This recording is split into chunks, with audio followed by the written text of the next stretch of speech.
दुनिया मांस खाना बंद कर दे तो इस दुनिया में इतना अनाज पैदा हो रहा है कि वो सारी दुनिया के एक एक व्यक्ति का तो पेट भर ही देगा, इसके बराबर की दूसरी दुनिया और पैदा हो जाए तो भी सबका पेट भर देगा।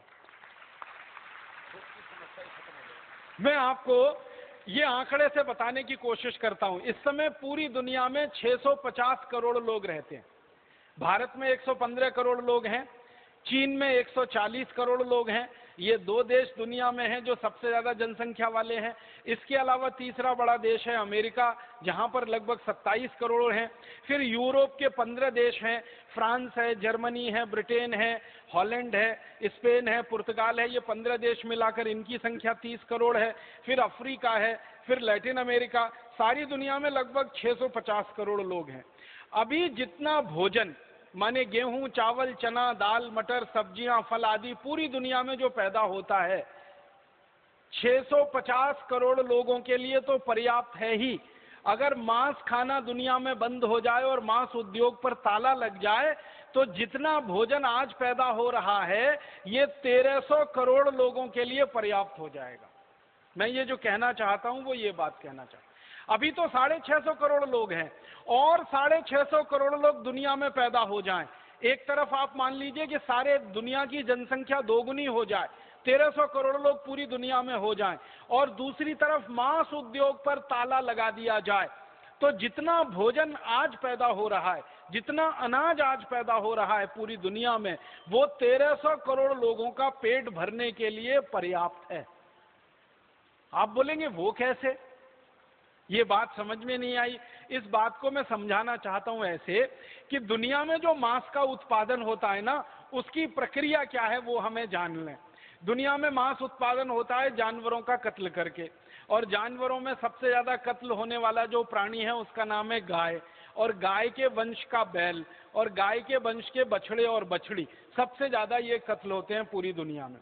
उसके बाद दूसरे नंबर पर जो सबसे ज्यादा कत्ल होने वाला प्राणी है पूरी दुनिया में वो है सूअर, और उसके बाद तीसरे नंबर पर जो सबसे ज्यादा कत्ल होने वाला प्राणी है पूरी दुनिया में वो है भैंस, और चौथे नंबर पर जो सबसे ज्यादा कत्ल होने वाला प्राणी है वो है बकरी और बकरे और भेड़, और पांचवें नंबर पर जो सबसे ज्यादा कत्ल होने वाला जानवर है वो है मुर्गे और मुर्गियां, और उसके बाद छोटे पक्षी, उनकी तो संख्या और उनकी कोई गिनती नहीं है।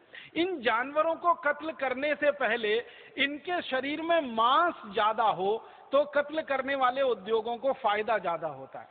तो जानवरों के शरीर में मांस बढ़ाने के लिए वो जानवरों को अनाज खिलाते हैं, गेहूं खिलाते हैं, गेहूं के अलावा चावल और चना आदि खिलाते हैं, और मकई खिलाते हैं, बाजरी खिलाते हैं।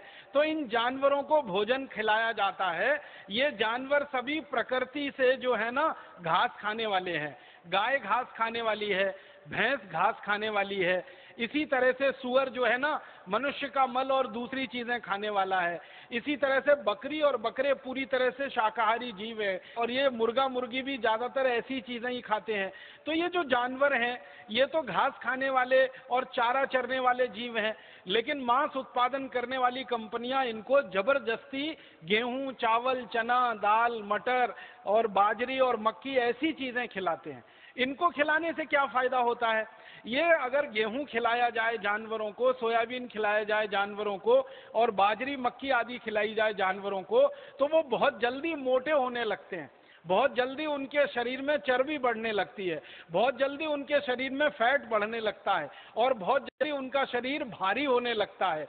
और जानवरों को काटकर बेचने वाले जो लोग हैं उनके लिए तो सबसे अच्छा यही है कि जो जानवर जितना ज्यादा भारी होगा, जितना ज्यादा वजन होगा, उसमें मांस उतना ज्यादा ही निकलेगा, बिक्री होगी तो उसमें मुनाफा उतना ही ज्यादा होगा। तो मांस उत्पादन करने वाली कंपनियां जानवरों को वो भोजन कराती हैं जो भोजन मनुष्य के लिए है। अब वो मनुष्य का भोजन जब जानवरों को करा दिया जाता है तो मनुष्य के हिस्से में भोजन कम पड़ना शुरू हो जाता है, और वही भोजन की कमी हजारों, लाखों, करोड़ों लोगों को भूख से मार देती है। अब मैं थोड़े आंकड़ों की बात करता हूं।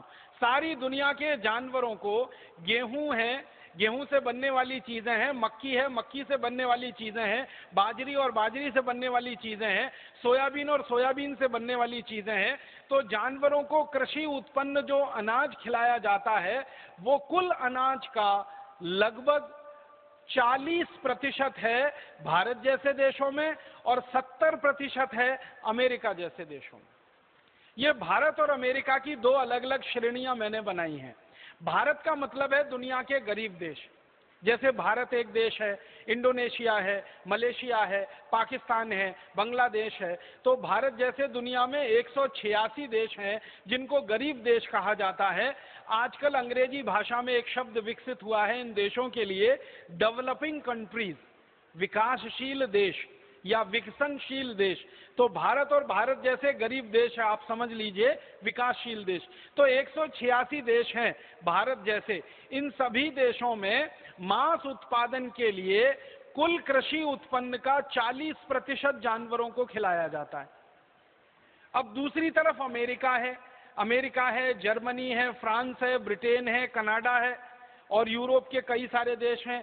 इन देशों में कुल कृषि उत्पादन का लगभग 70% जानवरों को खिला दिया जाता है।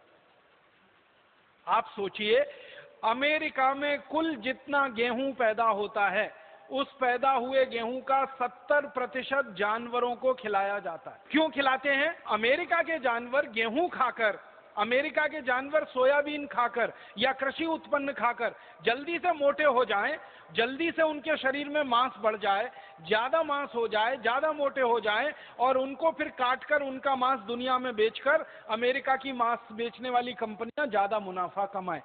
तो आप सोचिए, जो अमीर देश हैं उनके कृषि उत्पादन का 70% जानवर खा जाते हैं।